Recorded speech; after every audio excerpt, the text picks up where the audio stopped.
First things first, open up Adobe Photoshop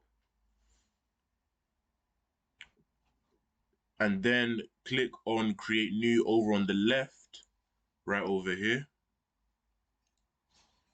And then come over to Film and Video and select HD TV 1080p 1920 by 1080. If your computer or laptop can only handle HD TV 720 1280 by 720, then select this one. And then click Create. Next, you're going to want to press Ctrl H to remove the blue lines. Next, open up your web browser and type up the image you want. Okay, and then I'm going to select this image here for the tutorial. Right click, copy image, come back over to Photoshop, and then press Ctrl V to paste. You can also click and hold spacebar and then click and drag to move around your canvas. And you can also press Ctrl minus or Ctrl plus to zoom in. Okay, so once you've done that, you will notice a new layer has popped up in the layers panel. Similar to Adobe Illustrator or After Effects, whatever is at the bottom of the layer is most visible, and whatever is at the top is least visible. Just go ahead and select the pen tool either by pressing P. You should notice it changed to a pen icon, or come over here and click on the tools panel and select the pen tool. You're going to want to zoom in with Ctrl plus and then click and hold spacebar to drag over and start cropping out the image for your thumbnail. You should start seeing some blue dots appear. And we're going to crop out this whole image so that it is removed from the background. And I'm just going to do a time lapse of the whole image. Just a little disclaimer, you can also hold down Control to move around the point, or you could just press Ctrl Z to undo any points you don't want.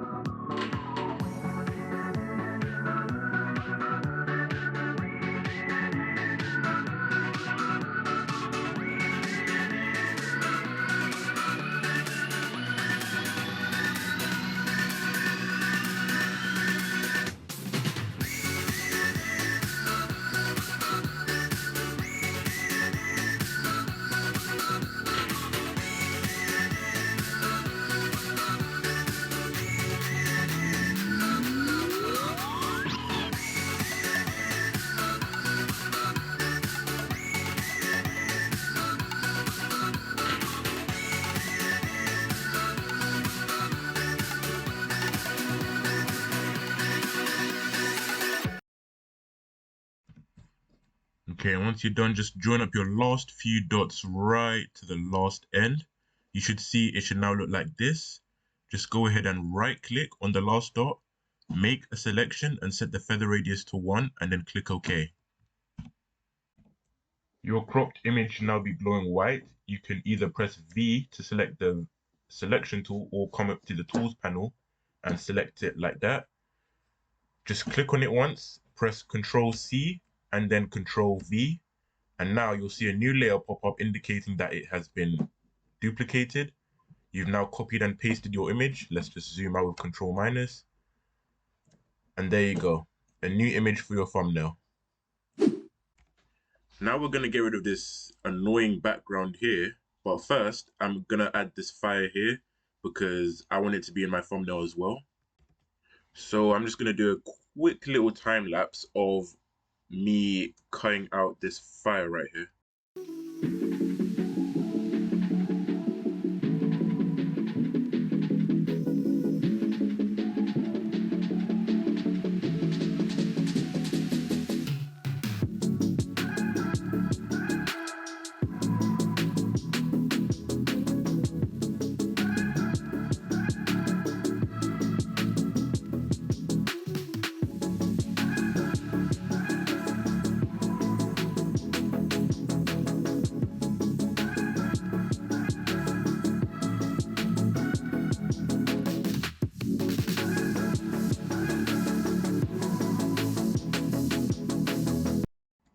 Okay, so now we're going to get rid of this annoying background. So with the layer selected, we're going to delete it like so.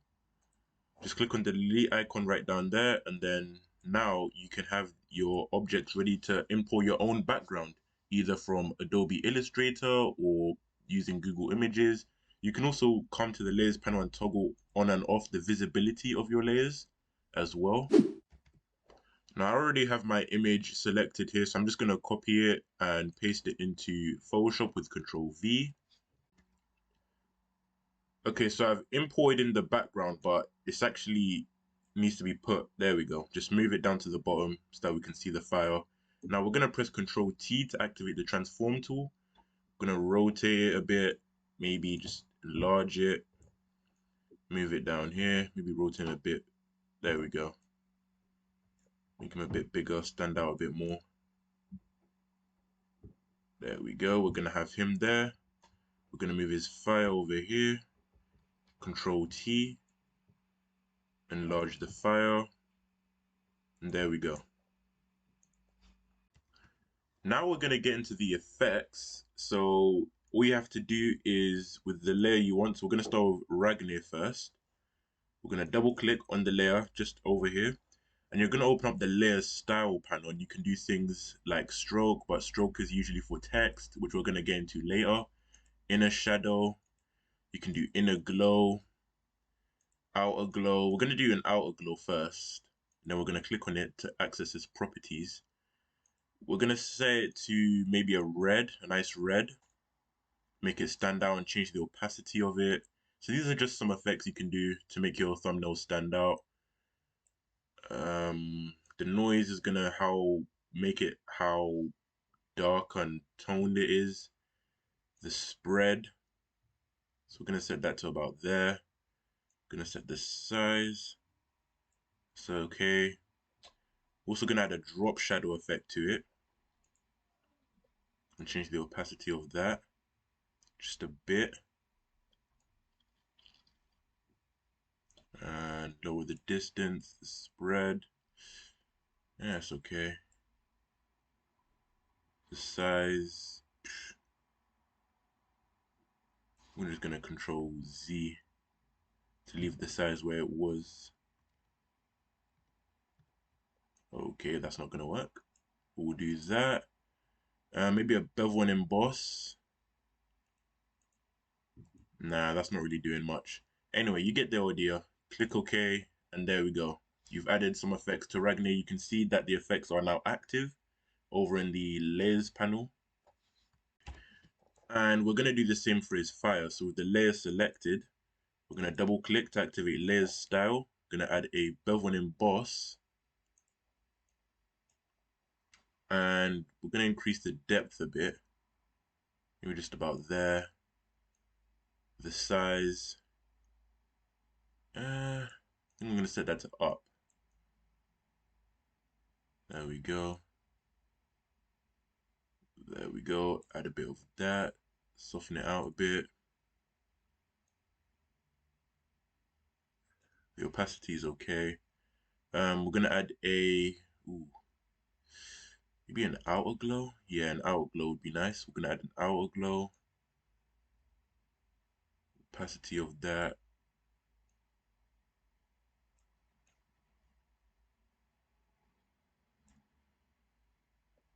Okay, we're also going to add a drop shadow a bit. Maybe just tone that down a bit. And there we go. Press OK and you can see that the effects have been applied. And there we go. Okay, so now we're going to get into the text tool.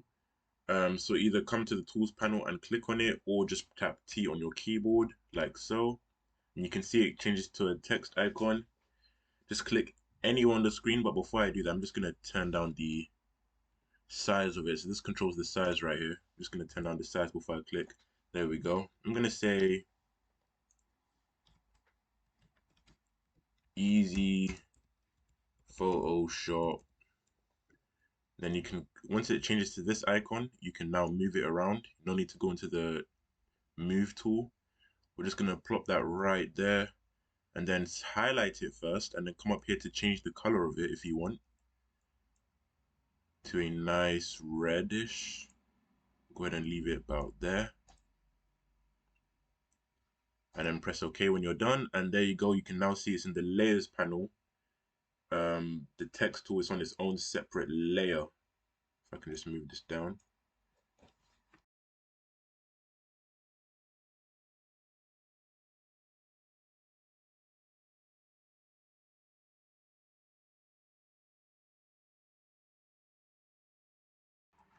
Now, with all of that being done, we're just gonna come over, double click on the layers and add some more effects. We'll start with easy Photoshop first to activate the layer style. I want to see what we're doing over here. So we're changing the effects over here. Maybe add a bevel and emboss. Change the depth a bit, maybe.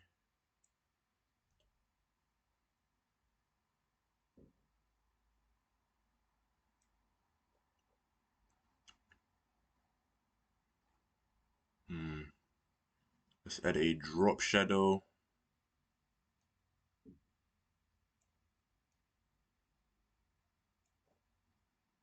And an outer glow as well. And there we go. I think that's okay for now. Let's move on to the thumbnail.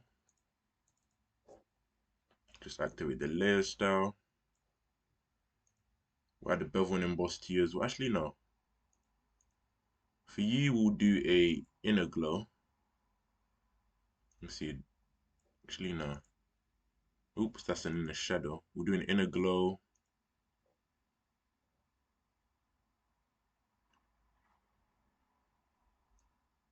Let's also add a drop shadow to you as well. An outer glow too.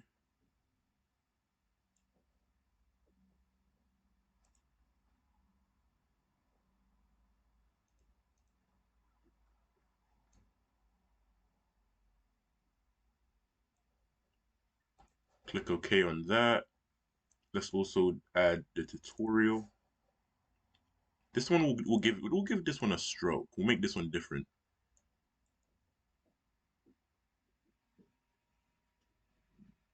Whoa, why is the stroke reversed?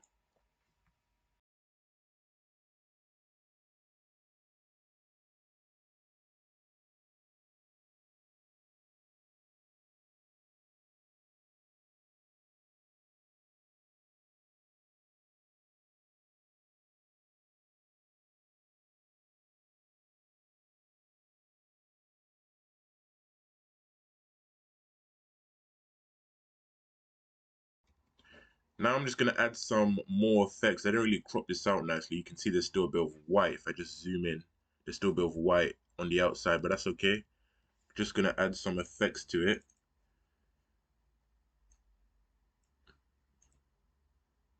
Outer glow. Let's also change the color of that outer glow to a blue, maybe. Let's see how that will look. Yeah, that will look nice. Change that to a blue.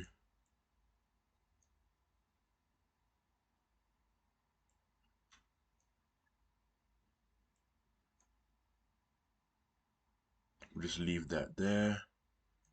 Let's also add a drop shadow, even though that's not going to do much.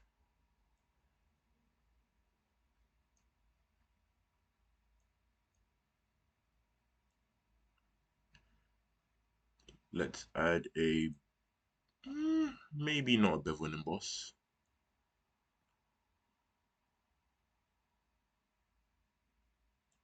Oh, that stands out a lot. Okay, we're gonna leave it at that. And there you have it. There's an easy Photoshop thumbnail tutorial. We're just going to maybe, I don't know what we could do with the background.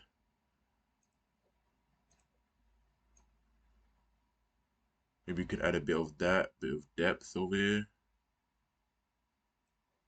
And then press OK. And now for the final part, exporting and saving. So to save, the shortcut key is Control S. And you can just go ahead and save on your computer or save onto the cloud, or you can just come up to File, Save As, and then you can select wherever you want to save it as. And now you're going to want to come to File for Export, Export As. You're going to make sure it's set to JPEG. the format is set to JPEG if it's PNG. And then you're going to want to turn this quality down to about 94. 94, because YouTube actually can't accept more than 2 megabytes. So you're going to want to set it to that, and then you're going to want to click export. And that's all there is for this tutorial. If you have any questions, just comment them down below. If the video helped you, definitely give it a like. Thanks for watching. Yeah.